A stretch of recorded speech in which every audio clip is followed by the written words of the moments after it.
17 বছর, হ্যাঁ ঠিক 17 বছর পর চেন্নাইয়ের ঘরে গিয়ে হারিয়েছে রয়্যাল চ্যালেঞ্জার বেঙ্গালুরু।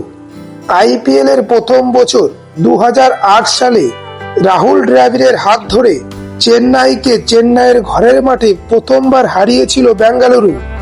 তারপর দীর্ঘ 17 বছর না অনিল কুম্বলে, না বিরাট কোহলি, না ফাফ ডুপ্লেসি কেউই চেন্নাইয়ের গড়ে একটা ছিদ্র পর্যন্ত করতে পারেনি। সেটা করে দেখিয়েছে 17 বছর পর রজত পাটিদার। দীর্ঘ 17 বছর পর অধিনায়ক রজত পাটিদারের হাত ধরেই চেন্নাইয়ের গড়ে ছিদ্র করে জয়ের পতাকা উড়িয়ে দিয়েছে রয়্যাল চ্যালেঞ্জার বেঙ্গালুরু। বন্ধুরা, তবে কি রজত পাটিদারের হাত ধরেই আরসিবি প্রথমবার চ্যাম্পিয়ন হবে? আপনাদের কি মত কমেন্টের মাধ্যমে জানাতে পারেন। এই ম্যাচটা শুরু থেকে শেষ পর্যন্ত দেখে এটাই মনে হচ্ছিল একটা টিমই এই ম্যাচটা খেলেছে, সেটা হচ্ছে আরসিবি। এই ম্যাচে চেন্নাইকে খেলতে দেখা যায়নি কখনো।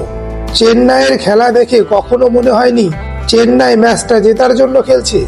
চেন্নাই মাঠে খেলতে নেমেছিল ঠিক, কিন্তু মাঠে শুধুমাত্র খেলেছে আরসিবি। চেন্নাইয়ের ফ্যানেদের বলছি, এই ম্যাচটা খেলা দেখে কখনো মনে হয়েছে ম্যাচটি জেতার জন্য খেলেছে চেন্নাই? আপনাদের মতামত কমেন্টে জানাবেন। চেন্নাই সুপার কিং আইপিএলে এই প্রথম তাদের ঘরের মাঠে 50 রানের মতো এত বড় ব্যবধানে এই প্রথম হেরেছে। এই ম্যাচে চেন্নাইয়ের অধিনায়ক ঋতুরাজ গায়কোয়াড় টস জিতে আরসিবিকে ব্যাট করতে পাঠায়। প্রথমে ব্যাট করে আরসিবি 196 রান করে।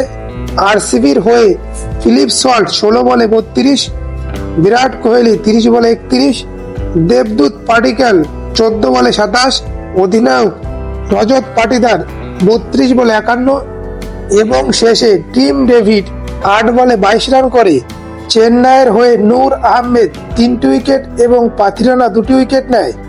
চেন্নাই ব্যাট করতে আসলেই প্রথম ওভারেই জশ হিজেলউড 2টি উইকেট নিয়ে চেন্নাইয়ের কোমর ভেঙে দেয়।